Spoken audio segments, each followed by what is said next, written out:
All right. Not to say my expectations are like to the moon, but they're high.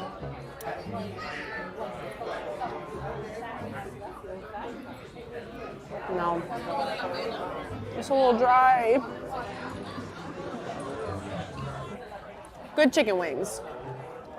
Good chicken wings, good fried chicken, good fried shrimp. Oh, the mashed potatoes! So it's like a creamier version of what you would get out of a box, I think. I mean, for the amount of food that you can get, like I feel like the quantity alone is kind of worth it.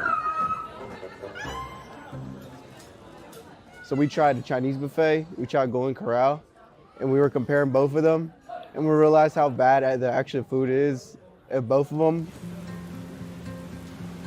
And then when you come over here though, this place is actually decent. It tastes more like real food.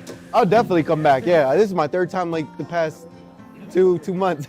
We came one time and that was it. Yeah, that was it. And now we look forward to coming every week. I love this place. By 5:30 p.m., the line has wrapped around the lobby and out the door. Like all buffets, Shady Maple works on thin margins, but this volume has kept it afloat. It sees 3 times more traffic than a Golden Corral in the area, and 15 times that of a local CC's.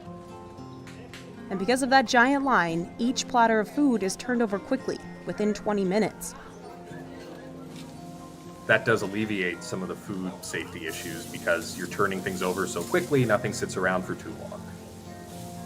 But when we look at like the decay of the American buffet, I feel like this doesn't even sit in the same category. Shady Maple has found its niche. It's not only the largest buffet in America, it's also leaned into the allure of the Amish country around it, focusing on home-style Pennsylvania Dutch food and touting local eats like that scrapple and mush. And I think the reason that this place has endured is like food aside, it's the experience. With a gift shop and a grocery store looming behind the buffet, Shady Maple has become a destination. They become rare enough to be novel again, right? And people will go to Amish country and say, oh, let's go to Shady Maple, because who the hell has one of these in their neighborhood anymore?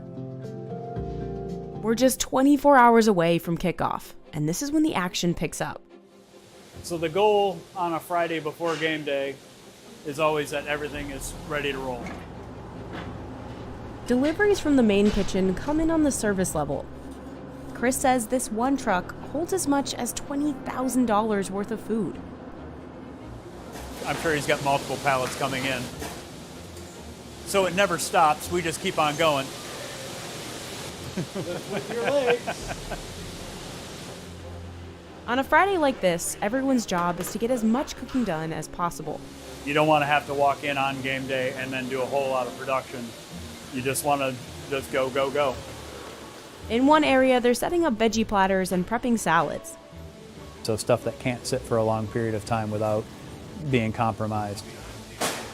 They'll grill mark hot dogs and burger patties. It's quick. If you can do it quick without dumping them all, it works really well. I'm always keeping up the game day though, so I'm a big room green, so. Chris handles salmon rosettes for salads headed to the private suites.